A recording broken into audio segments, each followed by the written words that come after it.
In the latest developments of One Piece Chapter 1156, we get what might be one of the biggest reveals in recent memory, a direct clue to the two legendary devil fruits that Garp Vs Xebec sought in his lifetime. These mythical fruits are more than just powerful, they could very well be the foundation for reshaping the world itself. Let's break this theory down in full, examining how these two fruits connect to Xebec, Elbaf, the Yonko, and the future of the One Piece world. Xeebec's vision and his obsession with power. Garp Vs Xebec has always been portrayed as a man obsessed with chaos, domination, and revolution. Unlike the current Yonko, his ambition wasn't to rule the seas, it was to destroy the entire world order. He wanted to take down the celestial dragons and rewrite the power structure that governs the One Piece world. To do that, he needed more than armies and allies. He needed powerful weapons, and in the world of One Piece, that often means devil fruits, especially mythical Zoans and Logias of unnatural scale. The theory suggests Xebec wasn't simply after strong crew members or influence. He was after two very specific devil fruits that represented the duality of the world, light and darkness. One was hidden in Elbaf, the land of giants. The other, as we now see in the present timeline, might have ended up with Blackbeard, the Yami Yami no Mi, the fruit of darkness, the first fruit, the sun god's legacy in Elbaf. Let's start with Elbaf, where the first legendary devil fruit may have been hidden for centuries.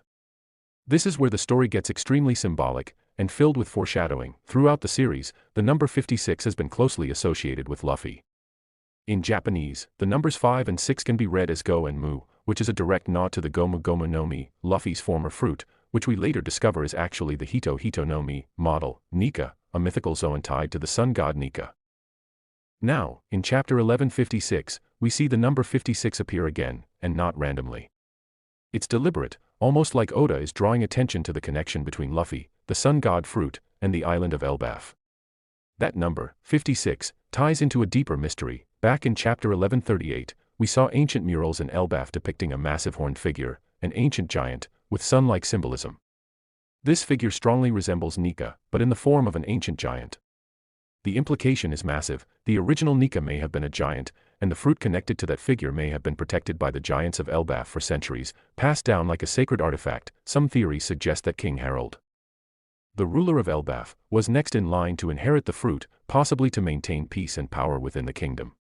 However, other hints suggest that the fruit might have already been consumed by Prince Loki, a mysterious figure who was teased as far back as the whole Cake Island arc but has yet to make a full appearance. Prince Loki and the serpent theory. Now here's where the theory takes a turn. In Chapter 1130, a giant tells the Straw Hat Pirates that a legendary devil fruit was passed down through the royal family of Elbaf, a fruit that Prince Loki was obsessed with. This leads many fans to wonder, did Loki already consume this fruit? And if so, what fruit was it really?